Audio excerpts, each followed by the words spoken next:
Namaskar and welcome to Indian Diplomacy, show on India's national broadcaster Doordarshan about India's foreign relations, India's major strategic partnerships, and India's involvement in shaping a better world order. Viewers, in this episode, we are taking up a grand theme of Indian foreign policy, which is the aspiration to become a leading power in the world. Leading power is a phrase coined by the Narendra Modi government since 2014 to denote India's ambitions to be an important player on the world stage, to shape the emerging world order, major rules and regulations and institutions, and also to emerge as a power center in its own right rather than just a swing state that is balancing between existing power centers. Viewers, to take you through this discussion on India as a leading power, I have a very special guest in the studio. Let me introduce you to her. Dr. Tanvi Madan. Dr. Tanvi Madan is director of the India project at the Brookings Institution, a very important think tank in the United States based in Washington, D.C. She's also author of an important book called Fateful Triangle about the relationship, triangular relationship of China, India, and the United States during the Cold War period. Welcome to Indian Diplomacy, Dr. Madan. Thank you so much, Dr. Chaulia. It's wonderful to be on the show. Dr. Madan, India as a leading power, this theme, we stated the ambition up front for the first time, saying we have a target, and it's been 8 years now and it's work in progress, but people are seeing some kind of there's a lot of upbeat sentiment, and it looks like we are on the march and we are on the way to becoming a leading power, as Prime Minister Modi, External Affairs Minister Dr. Jaishankar, many others have been saying that this is happening, and it's also been corroborated by a lot of international viewpoints and opinions. Many think tanks, consultancies are saying that this is India's time and it's finally getting its act together and approaching this goalpost of being a leading power. So, and why do you think this is happening now? I mean, in the second decade of it's probably it's been building up over time, accumulating, but this juncture, we are in 2023, it seems like it's India's moment. I mean, I was reading Morgan Stanley assessment saying this is India's decade, and then there's some saying, McKinsey is saying it's going to be India's century. So while there is doom and gloom in the western part of the world, and also worry about China's sustained growth in the future given its slowing demographics and other problems, domestic governance issues they have with communist rule there, it looks like India is on the cusp of something great and something big. So why do you think this is happening now? So I think there are two dimensions to this. One is the possibility side, and one is the outcome side. I think the possibilities is, as you talked about it, a confluence of circumstances, a combination of Indian policies, but also how the world and particularly key countries are seeing the strategic and economic landscape and technological landscape that are making this almost a perfect storm in a good way for India, where it stands at the possibilities of being able to take advantage of the global situation. And some of those dimensions are that India for the world seems to have come out of COVID in a better situation relative to others in the economic side, and a combination of, again, macroeconomic management of those policies, of actually being able to kind of vaccinate a large number of Indians and therefore health recovery. Also kind of, you see, this is relative. So, China a little bit at the back foot, both on the economic and health side as well, facing headwinds. There's also the dimension, other than kind of on the economic side, where you see where countries see a willingness on the part of India, for example, for this government, which had not really been keen on free trade agreements, now keen on doing free trade agreements. And then I think you also see finally a desire on the part of key countries who see India both as a crucial strategic and economic partner, but also crucially potentially an alternative. And why are they now looking for alternatives? One is they are looking for to make their own supply chains resilient. That is, that they can be, they shouldn't be vulnerable to the kind of external shocks that became apparent as a result of three different circumstances. One was COVID, when supply chains which were over-dependent on China became strained. Second, the kind of China itself, concerns about China, will it use countries' dependence for kind of political and economic leverage. And third, the Russian invasion of Ukraine and the fallout of that, where suddenly every country, including India, is concerned about having supply chains and not depending on one country, not becoming over-dependent. So in this dimension, India suddenly becomes attractive to other countries, but also the fact that countries are thinking about who are trusted friends. So it's not just diversifying, having China plus one strategies. Who are the countries that are trusted? Friendshoring is the term you'll hear these days. Yeah, Janet Yellen's been exactly. using it, yeah. And the idea is that you don't want to just move to another country. You want to move even your economic and technological options, alternatives, to countries that you trust. And this is where India is seen as a trusted partner. But beyond kind of looking for supply chains, I think India in its own right, because of something Prime Minister Modi has talked about in the past, the 3 Ds, democracy, demography and demand, yeah. if as long as India delivers on each of these fronts, in and of itself, it is attractive as a strategic, economic and technological partner. Let me just say briefly kind of the outcome dimension. The historian in me always thinks about the fact that we have actually been at these moments where people have said India is on the cusp of something. If you look at the late 1950s, early 1960s, if you look at even the mid to late 2000s, there was this idea that, it's India's moment. The investment banks you talked about, they all talked about it. But there is kind of, how do you take this potential moment and actually make sure it turns into outcomes? That's the biggest challenge, in fact, and that's something Prime Minister Modi has the goal of a Viksit Bharat or a developed India by 2047, and of course a leading power. These two go hand in hand, leading power and a developed nation with a high per capita income. And to deliver on this, the next 25 years, what we call Amrit Kal, is really very crucial indeed. Viewers, we have already spoken about why India is like the flavor of the moment internationally. And obviously, as Dr. Madan already mentioned, it's a lot to do with the economy and the bounce in the economy and the projections about the Indian economy. On this, I have very interesting comments by India's Minister for Commerce and Industry, Piyush Goyal. Let's hear him and continue the discussion.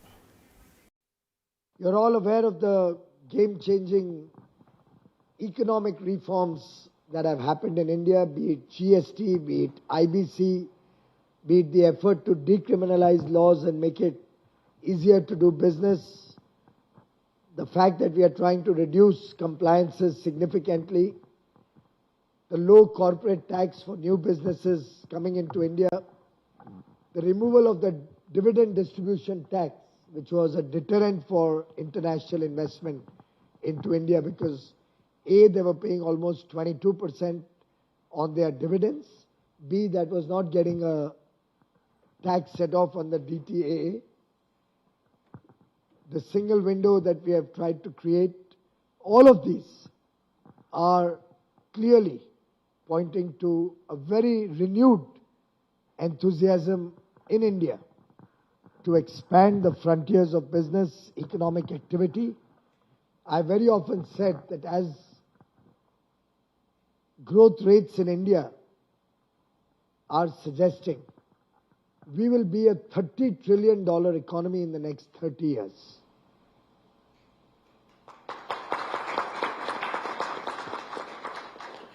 And for a chartered accountant, it's not very difficult to figure it out. You take a 8% growth rate and extrapolate the current $3.3 trillion economy, and you are looking at 30 trillion at a very conservative end. You'd probably see the CII has projected it to be anywhere between 35 and $45 trillion by 2047. That's in 25 years. So mammoth figures, viewers, imagine a 35 to $40 trillion Indian economy. That's a more than tenfold increase that's being projected, Dr. Madan. And a lot of reforms Minister Goyal has been talking about, which are enabling these. And of course, India is also becoming more attractive, as we've spoken, for international investors as well. So and if you compare it to China's rise as well, how did China become a great power from what used to be a middle power? it was clearly largely driven by large-scale integration into the global economy and the convergence of Western capital and Chinese labor and manufacturing, right? So we seem to be definitely on the cusp of a similar kind of a breakout moment, and you see that with the statistics the minister is talking about. And you are in the US and US business community, the chambers, all of them are pretty bullish about India. And it looks like, and it's across the world, you find wherever there are big sovereign wealth funds in the Middle East, they're all talking about, India is the next big, attractive opportunity. So I think, as Bill Clinton would say, it's the economy is stupid. And that on that front, it does look like finally, as one scholar put it, the elephant is finally dancing and it's moving much faster than before. So I think there are two, the aspects of this will be, can India take advantage, sufficient advantage of the window of opportunity that these next few years represent? The global trends are in India's favor. Can India do what China did? Which is what, as you're describing what China did, it was essentially saying, not being concerned about what will the world do to us and therefore stay closed, what can the world do for us? And therefore being secure that India itself can engage with the world on its own terms, but not to the extent that there will not be an openness, because no country is going to give you advantage unless it feels that it's going to be beneficial for them. Same with companies. So the trends are in India's favor. Two things I think will determine whether or not India can take advantage of this window of opportunity. I think one is India's policies itself. And I think the crucial aspect there is, as the minister was talking about, what India aspires to, there will be a difference in terms of where India can get if it's growing at 5% annually, or if it's growing at 8% that he mentioned. This will make a difference to how attractive India is, as well as the, will India deliver in the reforms he's talking about. So this aspect of India's policy, can India take advantage at this moment before this window of opportunity closes and other countries become more attractive? I think the second aspect is global headwinds. How will India deal with some of these strategic potentially issues that arise, whether that is China-US competition, whether it is the fallout of the Russian invasion of Ukraine and how long the war in Europe lasts, whether it could be commodity prices, debt sustainability of several other countries, even though India is well placed there. And then, finally, these issues of several of India's markets. While India might be in a relatively decent economic situation today, several of India's crucial markets in the West, potentially will they suffer economic headwinds? If they are in recession, that's right. Obviously it takes two to tango, and we need actually growth to happen around the world for our export. For example, Minister Goyal has been talking about how our exports are booming and have hit a record levels, and a lot of it is dependent on the global situation as well. And I think that's a test, isn't it, where we are able to also shape an order. I mean, through all these multilateral leadership forums like G20 and so on, which are right now, focusing on India's leadership, we're trying to create a relatively stable world order, which is conducive for our growth to happen. And I think that will be a litmus test for leadership. I think that India, from the moment it became independent, was very clear, and has been, I think, for 75 years, that it wants to shape the environment in which it operates, the global and regional environment. Because I think Indian leaders have understood that what happens outside, they talk about the Vegas rules, what happens in Vegas stays in Vegas. This is the opposite. What happens in the world, India has realized, doesn't stay in the world. It will affect India's own strategic and economic opportunities. The difference today is that India, while it always aspired to global leadership, to kind of organizations, for example, even being the voice of what was then called kind of the G77 or the non-alignment movement, or for example, the Afro-Asian. At that time, India was aspiring diplomatically, but it was punching above its weight, as they said. With minimal resources. Today, India does have capabilities, more capabilities than it had then. It is at its peak in terms of power on various metrics. So the question is, can it take those capabilities and this kind of historic ability, diplomatic ability, and heft, and a desire of the world to have India at the table, can it use these kind of 3 or 4 different things to actually shape that environment.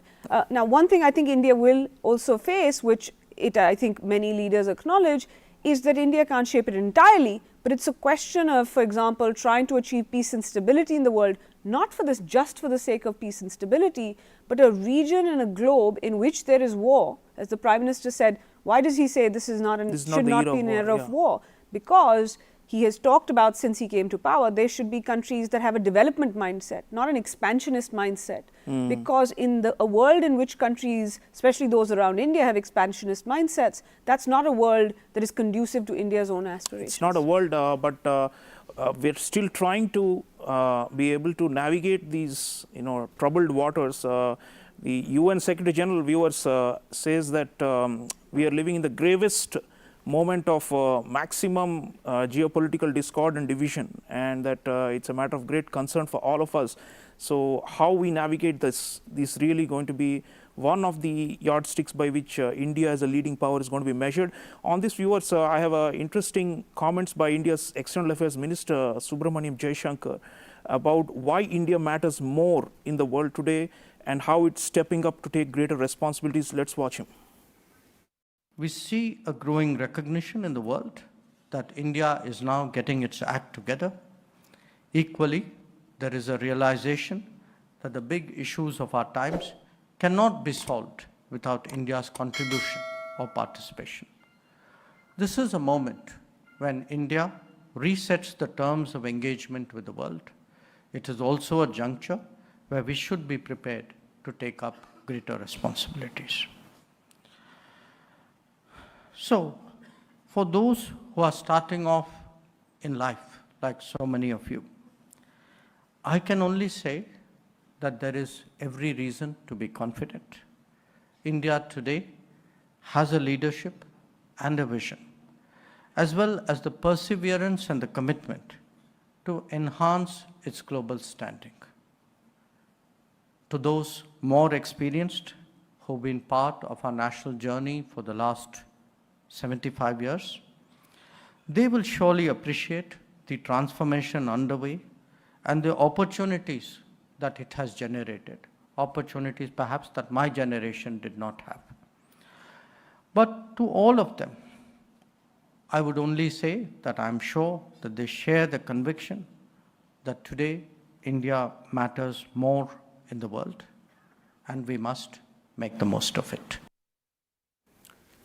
Viewers, you heard India's External Affairs Minister saying we must make the most of this moment. Dr. Madan, talking of the geopolitical aspect, I mean, that's, you've already mentioned the headwinds, but there's also India which is more confident about alignments, if not formal alliances. And that's been one of the big, transformative elements of this leading power narrative, isn't it? That India is more confident, not just about foreign investment, but also in deciding where to align. And that is a fundamental aspect of grand strategy. And on that front, we seem to be, with the Quad going, and there's also many other relationships coming around in the Indo-Pacific, playing the power politics game also, much more confidently than before, isn't it?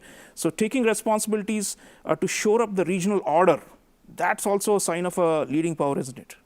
I think it is, as the External Affairs Minister said, this question of confidence and what you do with it.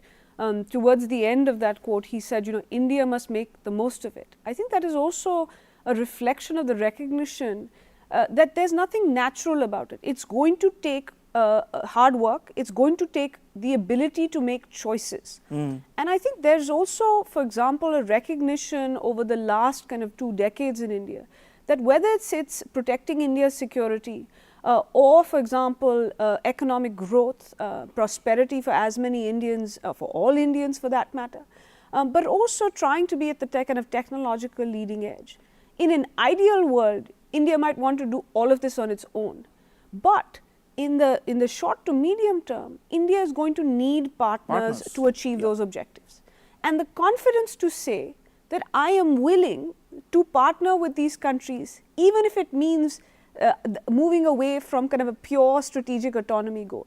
that Yeah. sometimes alignment is necessary to get to more autonomy, because the world can help you build your internal capabilities. So in some ways, it might sound that it's the opposite, but essentially taking, in some ways, learning from what China did in the 1980s with its economy, but taking advantage of propitious moments in the world to use your partner's desire to engage with you to build your own capabilities, to contribute to the world, and sometimes make hard choices, which means sometimes you cannot walk a middle path. For India's own interests, it means making choices. And so whether that's economic choices, whether that's strategic choices, I think the recognition, hence some of the relationships you talked about, whether it is with the US, with France, with countries like Israel, Australia, Japan, Yeah. the UK, others, this idea, and maintaining India's relationship with Russia for that matter, and even continuing to engage with China economically despite the headwinds in that relationship,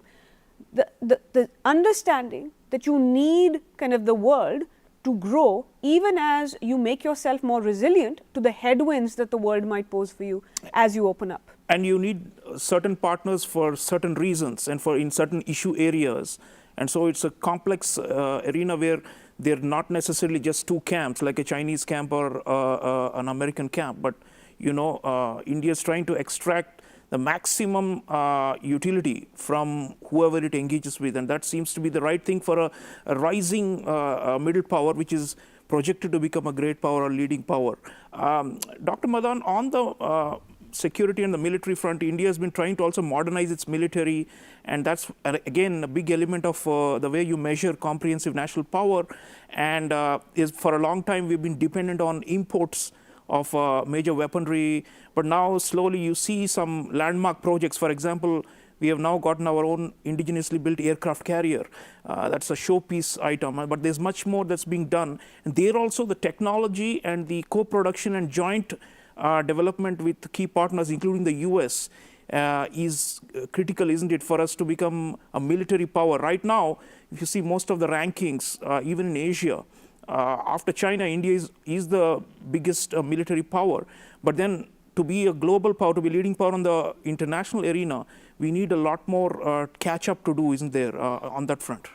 I think so. I think India's challenge to some extent is that it is trying to enhance its military capabilities, reform and modernize kind of the military structure, even as it is facing military challenges at its border, both kind of maritime and territorial.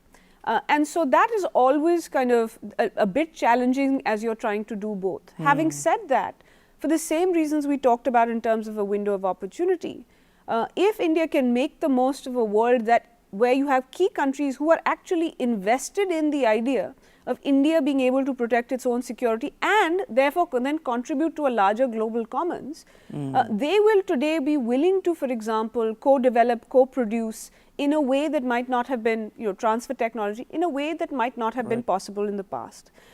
Having said that, India itself will have to figure out, you can't have perfect be the enemy of the good. So you might not have countries who say, we'll give you all the technology or all the kind of co-development and co-production we'll transfer to India. Countries are not going to necessarily transfer over-dependence on China with over-dependence on India for supply chains.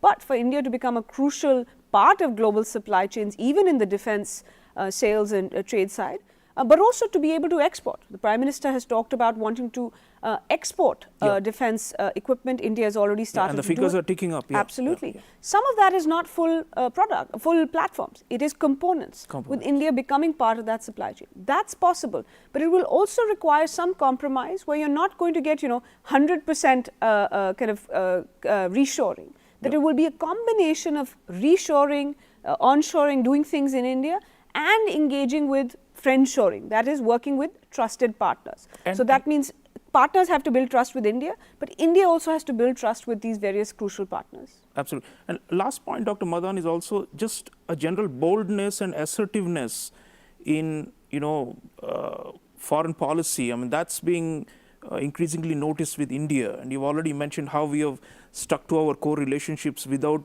coming under the sway or the pressure of any power block. And that is a sign of a leader, and that's something one would expect to going forward, because India has had a stable polity with a strong center since 2014. And clearly on that domestic front, looking forward, to the decades forward, we don't know what is going to happen after 2024 or 2029. But surely that aspect seems to be making it an island of stability also, because a lot of democracies are in trouble and are struggling with extreme polarization and breakdown and all. But India seems to be, has got sufficient consensus domestically that we are going in one path, and there's enough of a majority that's very keen that we should rise up to this level of a leading power, isn't it? So that seems like a solid base on which you can build the continuity, because in the past democracy you'd have flip-flops and policy changes every 4 or 5 years, but it looks like that's one reason why we seem to be more formidable, isn't it? So I think, I don't buy the line that some authoritarian regimes have put out, including from Beijing, that democracies are in crisis. If anything, if you look at the situation today, it is democracies that managed to vaccinate their populations and have come out of this crisis with more effectiveness than some other countries. Far better than the Chinese, yeah. It is democracies that have produced more effective vaccines.